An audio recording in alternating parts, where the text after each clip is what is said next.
কি ব্যাপার তুমি? কি হয়েছে তোমার? কদিন থেকে তোমার পাত্তা নেই, আমার ফোনও রিসিভ করছো না। শরীর খারাপ? না তো। তাহলে কি হয়েছে তোমার? আমার সঙ্গে যোগাযোগ বন্ধ করে দিয়েছো। তোমাকে আমার একটা কথা জিজ্ঞেস করার ছিল। একটা কেন, 100টা জিজ্ঞাসা করো, কোনো সমস্যা নেই। আচ্ছা, তোমার আব্বু কি করে? আমার আব্বু নাম আলিফ খান, খান গ্রুপ অফ কোম্পানির অনার। তার মানে তো তোমরা অনেক বড় লোক। হ্যাঁ, কেন কি হয়েছে? সরি, আমাদের রিলেশনটা এই পর্যন্ত থাকাই উচিত। আমার মনে হয় আর এগোনো ঠিক হবে না। নে, মানে তোমার প্রশ্নের উত্তর আমি দিতে পারবো না, আমি আসি।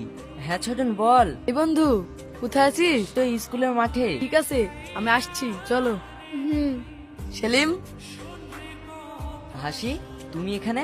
শোনো, তুমি একটা কথাও বলবে না, একদম চুপচাপ থাকবে। আগে আমাকে আমার কথা শেষ করতে দাও। বলো। দেখো, আমি তোমার মনের ভাবনা চিন্তা বুঝতে পারছি। তুমি বড় লোকের মেয়ে বলে তুমি আমাকে ইগনোর করছো। তুমি আমাকে একটা সুযোগ দাও, দেখবে সব ঠিক হয়ে যাবে। সেলিম, হাসি তোকে অনেক ভালোবাসি, তুই এরকম করিসনি, ওকে একটা সুযোগ দে। ঠিক আছে।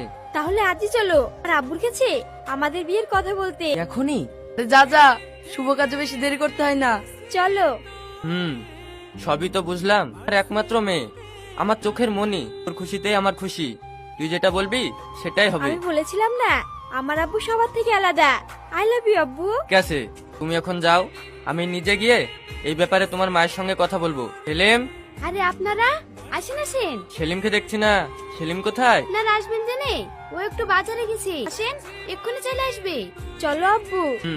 অনেকক্ষণ তো হয়ে গেল, সেলিম তো এখনো আসলো না। তাই তো, কতক্ষণ হয়ে গেল কোন আসছে না, এত দেরি হওয়া তো কথা না। ফোনটাও তুলছে না, কোনো বিপদ হলো নাকি? আহা, চিন্তা করিস না, ঠিক চলে আসবে। এ তো কোনো কাজে আটকে গেছে, আমিও তো অনেক কাজ ফেলে এসেছি, কি হয়ে যাচ্ছে।